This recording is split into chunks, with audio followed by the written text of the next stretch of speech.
गति प्रबल पैरों में भरी, फिर क्यों रहूं दर दर खड़ा, जब आज मेरे सामने है रास्ता इतना पड़ा। जब तक ना मंजिल पा सकूं, तब तक ना मुझे विराम है, चलना हमारा काम है, चलना हमारा काम है। नमस्कार दोस्तों, जैसा कि आपको पता है हमने जीएस क्लासेस आपकी लगातार हम जीएस क्लासेस डेली ले रहे हैं। तो दोस्तों हमने पाँच टॉपिक ख़त्म कर चुके हैं हम दोस्तों। आज हमारा सिक्स टॉपिक है जो आज जो दोस्तों इसका नाम है major landforms of the earth. चलिए दोस्तों बिना देरी किए हुए इसको स्टार्ट करते हैं। Introduction. The earth has infinite variety of landforms. कह रहा है कि जो अर्थ है हमारी अर्थ पे number of variety of landforms हैं। Some parts of lithosphere may be rugged and some flat. कुछ जो लिथोस्फेयर दोस्तों पता है आपको, अर्थ की ऊपर वाली लेयर जो सॉलिड लेयर होती है जिसपे रॉक्स पाई जाती हैं, मिनरल्स पाए जाते हैं, उस सॉलिड लेयर को हम लिथोस्फेयर बोलते हैं। तो कहता है कि some parts of the lithosphere may be rugged होते हैं दोस्तों उबड़ खाबड़ वाले, ऊंचे नीचे खड्डे खड्डे वाले, यानी छोटी छोटी पहाड़ियाँ, फिर नाले प्लेन नहीं होते हैं जो, उनको रग्ड बोलते हैं। तो may be rugged and some, और कुछ एरिया जो हैं वो फ्लैट हैं। Next point, these landforms are a result of two processes. ये जो लैंडफॉर्म्स बनते हैं ये किसकी वजह से बनते हैं दोस्तों? दो प्रोसेसेस हैं। ये दो प्रोसेसेस के कारण बनते हैं। आप ये जानकर हैरान हो जाओगे दोस्तों कि आप इस जहाँ पे आप खड़े हो, जिस अर्थ पे आप खड़े हो, ये स्लोली मूव कर रही है। इस स्लोली मूविंग अर्थ जो है वो स्लोली मूव कर रही है। Within the earth a continuous movement is taking place. Earth के अंदर जो है एक कंटिन्यूस मूवमेंट हो रही है। तो नेक्स्ट पॉइंट क्या है? The first are the internal. जो पहली मूवमेंट है अर्थ के जो अंदर होती है, पहली मूवमेंट जो अर्थ के अंदर होती है दोस्तों, उसको हम बोलते हैं इंटरनल प्रोसेसेस। पहली जो प्रोसेस अर्थ के अंदर होती है उसको हम इंटरनल प्रोसेसेस बोलते हैं। Leads to the upliftment and sinking of the earth surface at several places. और इंटरनल प्रोसेस जो अर्थ के अंदर होती है, इसकी वजह से क्या होता है, कई जगह अर्थ की अपलिफ्टमेंट होती है, यानी कई जगहों पे अर्थ ऊपर आ जाती है और कई जगह पे अर्थ जो है वो सिंक यानी नीचे बैठ जाती है। दोस्तों मैं आपको एक बात और इंपॉर्टेंट बता दूं, ऐसा जो जोग्राफर हमारे हिस्ट्री स्टडी करने वाले साइंटिस्ट वगैरह लोग हैं, जहाँ हिस्ट्रिकन्स हैं, उनका ये कहना है कि जो हिमालय है हमारा, जो हिमालय है, माउंट एवरेस्ट जो है हमारी सबसे ऊंची पहाड़ी, वर्ल्ड की सबसे ऊंची जो माउंटेन है, उसकी हाइट जो है दोस्तों लगातार इंक्रीज कर रही है। तो ये किस प्रोसेस से हो रहा है दोस्तों? इंटरनल प्रोसेस की वजह से, जिसकी वजह से अपलिफ्टमेंट भी होती है और सिंकिंग भी होती है। अब दोस्तों हिल क्या होती है? दोस्तों हिल भी एक पहाड़ी ही होती है, लेकिन माउंटेन जो है वो एक बड़ी पहाड़ी होती है और हिल जो है वो एक छोटी पहाड़ी होती है। आगे चलते हैं दोस्तों। द सेकंड और जो सेकंड प्रोसेस है जिसकी वजह से लैंडफॉर्म्स बनती हैं अर्थ पे, वो कौन सी प्रोसेस है? वो है continuous wearing and rebuilding of the landforms. Wearing away का मीनिंग होता है जैसे रिवर के द्वारा जो rebuilding of the landforms, the wearing away of the earth surface is called erosion. जो रिवर्स जो हैं अपने साथ सब कुछ पहाड़ी एरियाओं से अपने साथ मिट्टी कंकर जो बहा के लेकर आती हैं, इसको हम क्या बोलते हैं? Erosion process. जब माउंटेन्स का मटेरियल जो है रिवर्स हायर प्लेन से यानी पहाड़ियों से, माउंटेन से बहा कर लेके आएंगी, तो वो क्या करेंगी? इरोजन करेंगी वहाँ पे। The surface is being lowered by the process of erosion and rebuilt by the process of deposition. तो जहाँ से पहाड़ियों से जब स्लोप से आएंगी रिवर्स, तो इरोजन करेंगी और अपने साथ मटेरियल लेके आएंगी, और जब प्लेन में एंटर करेंगी दोस्तों, तो इनकी जो वेलोसिटी है, इनकी जो स्पीड है फ्लोइंग रिवर के वाटर की फ्लो करने की जो स्पीड है वो डिक्रीज़ करेगी, और डिक्रीज़ करने से प्लेन एरिया में पानी फैलता है। तो फैलने से क्या होता है, जो उसमें मटेरियल बहा के लाया होता है ना, उसकी सिंकिंग होना शुरू हो जाती है। वो जो मटेरियल की सिंकिंग जब होती है नीचे, तो उसको हम क्या बोलते हैं? डिपोजिशनल फीचर, उसको हम डिपोजिशन बोलते हैं। चलिए आगे। These two processes are carried out by running water, ice and wind. और ये जो इरोजन और डिपोजिशन होती है ये कैसे होती है? रनिंग वाटर से, यानी रिवरों के द्वारा, आइस के द्वारा और विंड के द्वारा भी होती है दोस्तों। Next, broadly we can group different landforms depending on elevation and slope as, कहता है कि जो हमारे डिफरेंट डिफरेंट लैंडफॉर्म्स हैं उनकी कितनी हाइट है, कितनी उनकी स्लोप है, उसके बेसिस पे हम उनको 3 तरह से क्लासीफाई कर सकते हैं। पहली हो गई माउंटेन्स, पहली हो गई हमारी माउंटेन्स, दूसरी हो गई प्लेट्यू और तीसरी हो गई प्लेन्स। चलिए दोस्तों अब हम एक एक करके इनको स्टडी कर लेते हैं। माउंटेन्स क्या होती हैं? A mountain is any natural elevation of the earth surface. As you go higher the climb mountain climate becomes colder. कहता है कि जो माउंटेन्स है वो नेचुरल एलिवेशन है अर्थ सरफेस की, और जैसे जैसे आप पहाड़ियों के हाइट पे जाते जाओगे तो क्लाइमेट जो है वो ठंडा होता जाएगा, यानी जैसे जैसे हम हाइट पे जाते जाएंगे तो ठंड बढ़ती जाएगी। In some mountains there are permanently frozen rivers of ice. और कुछ ऐसी माउंटेन्स हैं जहाँ पे परमानेंटली फ्रोजन रिवर्स हैं आइस की, यानी बर्फ़ की जमी हुई रिवर्स हैं। तो बर्फ़ की जमी हुई रिवर्स को दोस्तों क्या बोलते हैं? मैंने आपको बताया था क्या बोलते हैं, ग्लेशियर बोलते हैं। चलिए आगे चलते हैं। Because of harsh climate, less people live in the mountain areas. और दोस्तों कह रहा है कि माउंटेन एरिया का क्लाइमेट जो है बड़ा हार्श होता है, तो इसकी वजह से माउंटेन पे बड़े कम लोग रहते हैं। Since the slopes are steep less land is available for farming. जो पहाड़ियाँ होती हैं उनकी स्लोप बड़ी स्टीप होती है, तो इसी वजह से बड़ी कम मात्रा में फार्मिंग करने के लिए उनके पास लैंड होती है, तो इसीलिए वहाँ पे कम लोग रहते हैं। तो माउंटेन्स में भी arranged in A line. Next मैंने कहता है कि माउंटेन्स को मैंने कल वाले लेक्चर में आपको काराकोरम रेंज बताया था, हिमालय में एक काराकोरम रेंज है। तो अब रेंज क्या होती है दोस्तों? जब हम माउंटेन्स को अरेंज कर देते हैं एक लाइन में, तो उस लाइन को हम माउंटेन की लाइन को हम क्या बोलते हैं दोस्तों? रेंज बोलते हैं। माउंटेन की लाइन को हम रेंज बोलते हैं। Many mountain systems consist of a series of parallel ranges extending over hundreds of kilometre. और बड़ी सारी माउंटेन रेंजेस जो है वो उसमें सीरीज ऑफ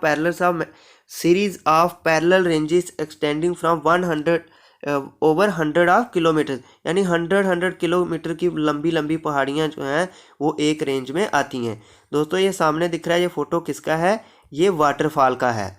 जब एक ऊंची पहाड़ी से रिवर गिरती है नीचे, तो वो क्या बनाती है दोस्तों? वाटरफॉल बनाती है। तो वाटरफॉल क्या होता है? जब एक रिवर एक ऊंची पहाड़ी से गिरेगी नीचे, तो वो वहाँ पे क्या बनाएगी दोस्तों? वाटरफॉल बनाएगी। तो ये वाटरफॉल की डेफिनेशन है।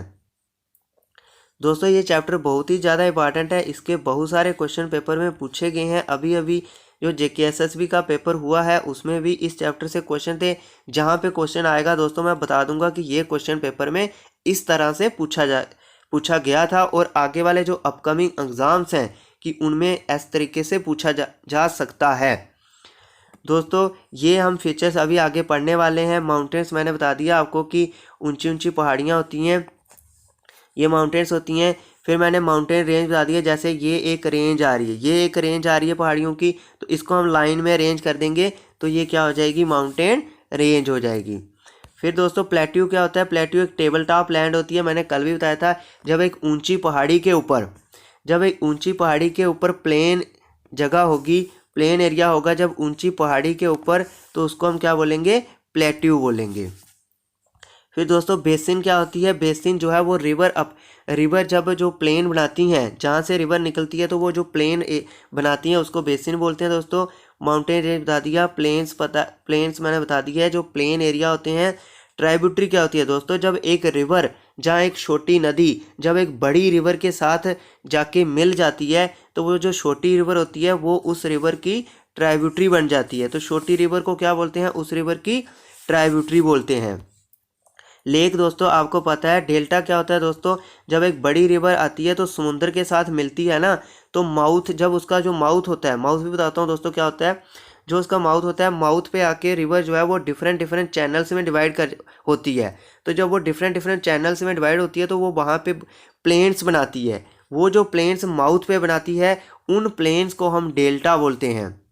उन प्लेन्स को हम दोस्तों क्या बोलते हैं? डेल्टा बोलते हैं। और दोस्तों माउथ ऑफ रिवर क्या होता है? जब रिवर जो है समुद्र में जाके गिरती है, तो जिस पॉइंट पर समुद्र उसके साथ जाके मिलेगी उस पॉइंट को माउथ ऑफ द रिवर बोलेंगे। अब दोस्तों इस्मत क्या होता है? इस्मत मैंने आपको बताया था दोस्तों, इस्मत होता है वो नैरो लैंड पाथ, वो ज़मीन का पतला सा ज़मीन का रास्ता जो दो लैंड वाडीज़ को जोड़ेगा, जो दो लैंड वासीज को जोड़ेगा, उसको हम इस्मत बोलते हैं, उसको हम इस्मत बोलते हैं। तो दोस्तों अभी स्ट्रेट क्या होता था? स्ट्रेट जो है वो हमारी श्रीलंका, हमारी कंट्री को श्रीलंका के जो कौन सी स्ट्रेट को जोड़ती है? पाल्क स्ट्रेट। तो स्ट्रेट क्या होती है दोस्तों? स्ट्रेट होती है जब जब दो वाटर बॉडीज को, जब एक चैनल जो नैरो पानी का चैनल, वो नैरो पानी का चैनल होगा, दो वाटर बॉडीज को जोड़ेगा, उसको हम स्ट्रेट बोलते हैं। वहाँ पे दोस्तों श्रीलंका के और इंडिया के बीच में जो पाल्क स्ट्रेट है, वहाँ पे दोस्तों वो अरबियन सी और वे ऑफ बंगाल को जोड़ता है वो चैनल, तो तभी उसको हम स्ट्रेट बोलते हैं। नाम क्या है उसका? पाल्क स्ट्रेट। तो जो इस्मत होता है ये ज़मीन का रास्ता होता है, वो पानी का रास्ता होता है, ये ज़मीन का रास्ता होता है जो दो लैंड मासिस को जोड़ता है।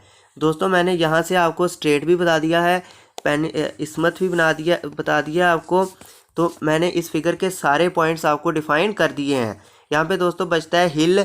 तो हिल दोस्तों एक छोटी पहाड़ी होती है, हिल एक छोटी पहाड़ी होती है। चलिए दोस्तों फिगर मैंने आपको पूरी एक्सप्लेन कर दी, आगे चलते हैं। फ्रेंड्स इस आज के लेक्चर में बहुत सारे क्वेश्चन जो हैं जो बड़े बड़े एग्ज़ाम में भी पूछे जाते हैं, तो इस लेक्चर को आपने ध्यान से सुनना है और पूरा सुनना है ताकि आपको पूरी समझ आ सके। दोस्तों आधी वीडियो देखने से कोई भी चैप्टर जो है या कोई भी लेक्चर आपको पूरा समझ नहीं आ सकता। चलिए दोस्तों, अगर आपको एक बार लेक्चर नहीं समझ आ रहा है तो आप वीडियो को दोबारा देख सकते हो। Next the Himalayas, the Alps and the Andes are mountain ranges of Asia. Asia continent, Himalaya जो है वो एशिया कॉन्टिनेंट की माउंटेन है, अल्पास जो है वो यूरोप कॉन्टिनेंट की माउंटेन है, और एंडीज जो है वो साउथ अमेरिका की, एंडीज जो है वो साउथ अमेरिका की माउंटेन है respectively. Mountains very in their height and shape. Mountains जो है वो उनकी हाइट भी कम ज़्यादा होती है और शेप भी कम अलग अलग होती है। There are some mountain you can not see. दोस्तों यहाँ पे दुनिया में कुछ ऐसी माउंटेन्स हैं जिनको आप नहीं देख सकते। उनको आप क्यों नहीं देख सकते? उनको आप इसीलिए नहीं देख सकते दोस्तों, वो अंडर द समुंदर हैं, वो ओशन के अंदर हैं। तो ऐसी एक कौन सी एग्जांपल है जो ओशन के अंदर माउंटेन है? माउना की। माउना की हवेई जो है इन द पैसिफिक ओशन, ये जो सबसे बड़ा ओशन मैंने आपको पढ़ाया था, तो ये उस ओशन में है। दोस्तों अगर आपने हमारी पीछे वाली वीडियोस नहीं देखी हैं तो उन लेक्चर को भी देख लो ताकि आपको आगे वाले लेक्चर हमारे समझ आए। तो माउना की हवेई जो है वो पैसिफिक ओशन में माउंटेन है, ये अंडर द ओशन माउंटेन है। It is higher. दोस्तों ये एक बहुत आपको हैरानी वाली बात लगेगी कि जो सबसे ऊंची हमारी माउंटेन है, सबसे ऊंची जो माउंटेन है माउंट एवरेस्ट, जिसकी हाइट जो दोस्तों 8,848 मीटर्स है, उससे भी ये माउंटेन ज़्यादा ऊंची है, जो कहाँ पे है? ओशन के अंदर है और हमें नहीं दिखती है। और इसकी कितनी हाइट है दोस्तों? माउना की हाइट है दोस्तों 10,205 मीटर्स है हाई। There are 3 types of mountains. हमारे पास 3 तरह की माउंटेन्स होती हैं दोस्तों, fold mountains, block mountains and the volcanic mountains. अब देखो दोस्तों क्वेश्चन पेपर में कैसा पूछा जाता है। हमें पूछा जाता है कि जो हमारी हिमालय माउंटेन्स हैं वो कौन से टाइप की माउंटेन्स हैं? वोल्केनिक टाइप की माउंटेन्स हैं, ब्लॉक टाइप की माउंटेन्स हैं, या फोल्ड टाइप की माउंटेन्स हैं? तो दोस्तों जो हमारी हिमालयन माउंटेन है वो यंग फोल्ड माउंटेन है। दोस्तों ये जो हिमालय है हमारा, ये सबसे यंग, पूरी दुनिया में जितनी भी पहाड़ियां हैं सारी पहाड़ियों से ये यंग फोल्ड माउंटेन है। चलिए दोस्तों, the Himalayan mountains and the Alps are young fold mountains with rugged relief and high conical peaks. और दोस्तों अब ये हिमालय तो सबसे यंग माउंटेन है, तो फिर सबसे ओल्ड माउंटेन कौन सी हो गई? पूरे वर्ल्ड की बात कर रहा हूँ दोस्तों मैं, कि हिमालय जो है वो पूरे वर्ल्ड की यंग माउंटेन है। और जो अरावली रेंज है जो इंडिया में है, अरावली रेंज जो इंडिया में है वो one of the oldest fold mountain system in the world. पूरे वर्ल्ड में जो है अरावली रेंज जो है वो एक ओल्ड माउंटेन है। अगर दोस्तों इंडिया के लेवल पे पूछा जाएगा तो अरावली हिल्स जो है वो सबसे ओल्डेस्ट है। अगर वर्ल्ड लेवल पे पूछा जाएगा तो फिर सब पूरे वर्ल्ड में से इंडिया 1 आएगा। हम ये नहीं बोल सकते कि अरावली ही सबसे ओल्डेस्ट है, और भी हैं, पर अरावली जो है वो भी एक ओल्डेस्ट है। चलिए दोस्तों, लेकिन इंडिया लेवल पे अगर हम इंडिया की बात करते हैं तो अरावली जो है सबसे ओल्डेस्ट माउंटेन है। चलिए दोस्तों, the Appalachians in North America and Ural mountains in Russia, जो रशिया कहाँ पे है, एशिया कॉन्टिनेंट में है, तो हैव राउंडेड फीचर्स, इनके राउंडेड फीचर्स होते हैं, यानी ये राउंडेड माउंटेन्स हैं, इतनी हाई नहीं है। दे आर ओल्ड ये भी ओल्ड फोल्ड माउंटेन्स हैं। अब दोस्तों ब्लॉक माउंटेन्स पढ़ते हैं। दोस्तों मैं ब्लॉक माउंटेन की आपको नीचे फिगर भी दिखाऊंगा कि ये कैसी होती है। Block mountains are created when large areas are broken and displaced vertically. Block mountain कब बनती हैं, जब लार्ज पीस ऑफ माउंटेन का नीचे बैठ जाए और आधा माउंटेन का पीस ऊपर ही रह जाए, तो तब ये ब्लॉक माउंटेन्स बनती हैं। द अपलिटेड, जो ऊपर वाला ब्लॉक रह जाता है उसको हम हार्स्ट बोलते हैं, जो ऊपर वाला ब्लॉक रह जाता है उसको हम हार्स्ट बोलते हैं, और जो नीचे वाला ब्लॉक होता है उसको हम ग्रेवन बोलते हैं। द राइन वैली एंड बॉस्किस mountain in Europe are examples of such mountains. दोस्तों ये भी क्वेश्चन बड़ी बार एग्जाम में पूछा जाता है कि ब्लॉक माउंटेन्स जो हैं वो कौन सी हैं। अब दोस्तों वॉल्केनिक माउंटेन्स, अब आपको वॉल्केनिक वर्ड से ये समझ आ रहा होगा कि वॉल्केनिक माउंटेन्स का क्या मीनिंग होगा, कि ये वॉल्केनिक एरप्शन से बनी होंगी। Volcanic mountains are found due to volcanic activity. Mount Kilimanjaro in Africa, mount Kilimanjaro in Africa, mount Kilimanjaro in Africa and mount Fujiyama in Japan, mount Fujiyama in Japan are examples of volcanic mountains. दोस्तों ये भी बहुत important है। Mountains are very useful, the mountains are a store house of water. Mountains जो हैं वो बड़ी हमारे लिए बहुत यूजफुल हैं, क्योंकि जो हम पानी फ्रेश वाटर है वो कहाँ पे स्टोर होता है, सबसे ज़्यादा जो है वो माउंटेन्स में ही स्टोर होता है। ऐसा हम क्यों कह सकते हैं, क्योंकि हमारी जो वर्ल्ड की ज़्यादा से ज़्यादा जो रिवर्स हैं वो कहाँ से निकलती हैं, उनका सोर्स पॉइंट क्या है, उनका सोर्स पॉइंट दोस्तों माउंटेन्स हैं। Many rivers have their source in glaciers in the mountains. Reservoir are made and the water is harnessed for the use of people. Water from the mountains is also used for irrigation. दोस्तों मैं ऊपर आपको बात कर रहा था volcanic mountains, block mountains की, तो अभी मैं फिगर से बताता हूँ आपको कि ब्लॉक माउंटेन्स क्या होती हैं। ये देखो दोस्तों, ये एक माउंटेन्स थी, ये एक पहले माउंटेन्स थी, इसका दोस्तों एक पार्ट जो है वो इंटरनल एक्टिविटी से नीचे बैठ गया और एक पार्ट जो है वो ऊपर ही रह गया। तो ये जो ऊपर वाला पार्ट था इसको हम ग्रेवन बोलते हैं, और जो नीचे वाला पार्ट था जो ऊपर वाला पार्ट था इसको हम हास्ट बोलते हैं, और जो नीचे वाला पार्ट था इसको हम ग्रेवन बोलते हैं। ये कौन सी माउंटेन बनी दोस्तों, ये ब्लॉक माउंटेन। तो इसके बारे में भी पूछा जाता है कि कौन सी माउंटेन्स को हम ब्लॉक माउंटेन्स बोलते हैं। तो mount Kilimanjaro and Fujiyama, mount Kilimanjaro and Fujiyama को माउंटेन्स जो है वो एग्जाम्पल्स ऑफ ब्लॉक माउंटेन्स हैं। चलिए दोस्तों आगे, जो माउंटेन से हम रिवर्स आती हैं तो हम रिजर्वायर बनाते हैं, उनको हम किसके लिए यूज़ करते हैं, जनरेटिंग ऑफ हाइड्रो इलेक्ट्रिसिटी और अदर वर्क्स के लिए यूज़ करते हैं, जैसे इरिगेशन हो गया, कैनाल्स के थ्रू पानी लाते हैं सिंचाई करने के लिए। तो और भी बड़े सारे यूजेस है दोस्तों रिवर्स के। चलिए दोस्तों अगला है, the river valleys and terraces are ideal for cultivation of crops. जो रिवर की वैली दोस्तों मैंने आपको पिछले लेक्चर में बताया था वैली क्या होती है। एंड टेरेसेस दोस्तों ये सीढ़ियों वाइज क्रॉपिंग होती है। माउंटेन एरिया में जो सीढ़ियों की तरह क्रॉपिंग होती है ना, तो उसको हम टेरेसेस बोलते हैं, उसको हम दोस्तों टेरेसेस बोलते हैं। Mountains have rich variety of flora and fauna. Mountains में डिफरेंट तरह के प्लांट और एनिमल होते हैं। The forest provide fuel, fodder, shelter and other products like gum, resins etcetera. Mountains provide an idyllic sight for tourist. They visit the mountains for their scenic beauty. Several sports like paragliding, hang gliding, river rafting and skiing are popular skiing are popular in the mountains. अब दोस्तों मैं plateau दोस्तों मैंने आपको ऊपर बताया कि table top land होती है। A plateau is an elevated flat land, एक पहाड़ी के ऊपर फ्लैट लैंड होती है, उसको हम प्लेट्यू बोलते हैं। It is a flat topped table land standing above the surrounding area. Plateaus like mountains may be young or old, कहता है जैसे माउंटेन्स कुछ ओल्ड हैं कुछ यंग हैं, तो इसी तरह प्लेट्यू भी जो हैं वो कुछ ओल्ड होते हैं और कुछ यंग होते हैं। दोस्तों जो डिकैन प्लेट्यू है जो इंडिया के साउथन पार्ट पे हैं, वो एक कौन सा प्लेट्यू है? The Deccan plateau in India one of the oldest plateau, ये ओल्डेस्ट प्लेट्यू है, सबसे ओल्डेस्ट प्लेट्यू है।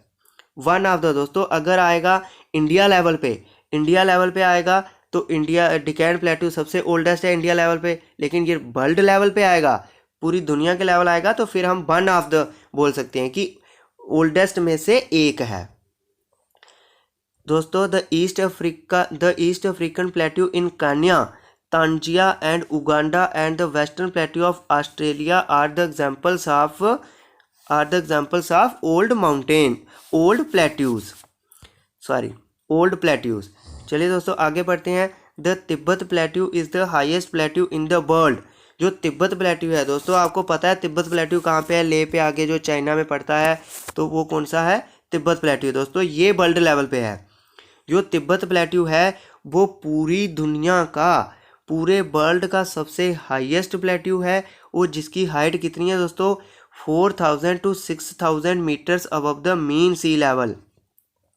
हाइट आपको मैंने दोस्तों पहले बताया था कि मीन सी लेवल से हम मेज़र करते हैं। Plateaus are very useful because they are rich in mineral deposit. As a result many of the mining areas in the world are located in the plateau areas. दोस्तों plateau areas में बड़ी minerals में बड़े rich होते हैं। ये minerals में क्यों रिच होते हैं? प्लेट्यू एरियाज में ही क्यों मिनरल्स पाए जाते हैं दोस्तों? ये हम आगे लेक्चर्स में आपको पूरी डिटेल में बताएंगे, आपको पूरा समझाएंगे कि कैसे प्लेट्यूज बनते हैं, प्लेट्यूज क्यों रिच होते हैं मिनरल में। दोस्तों मैं एक और इंटरेस्टिंग फैक्ट आपको बता दूं कि जो हमारा साउथर्न पार्ट है ना, साउथर्न पार्ट में दोस्तों बड़ी सारी रिवर्स जो हैं वो ईस्टर्न पार्ट की तरफ फ्लो करती हैं। तो क्वेश्चन जरा पे, और वेस्टर्न तरफ दोस्तों सिर्फ 2 रिवर्स फ्लो करती हैं, नर्मदा और तपी। और जो ईस्टर्न साइड है हमारी वे ऑफ बंगाल की तरफ, वह उस तरफ बहुत सारी रिवर्स जो हैं वो फ्लो करती हैं। तो ये इसका क्या रीज़न है, क्यों उस तरफ ज़्यादा करती हैं और वेस्टर्न तरफ की सिर्फ 2 करती हैं? ये सारे रीज़न दोस्तों हम आगे वाले वीडियो में आपको डिटेल में समझाएंगे दोस्तों। चलिए अभी आगे पढ़ते हैं हम कि African plateau is famous for gold and diamond mining. जो अफ्रीकन प्लेट्यू है वो किसके लिए मशहूर है दोस्तों? गोल्ड और डायमंड माइनिंग के लिए।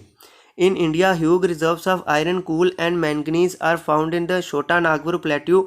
छोटा नागपुर प्लेट्यू कहाँ पे है दोस्तों? छोटा नागपुर प्लेट्यू जो है वो झारखंड में है।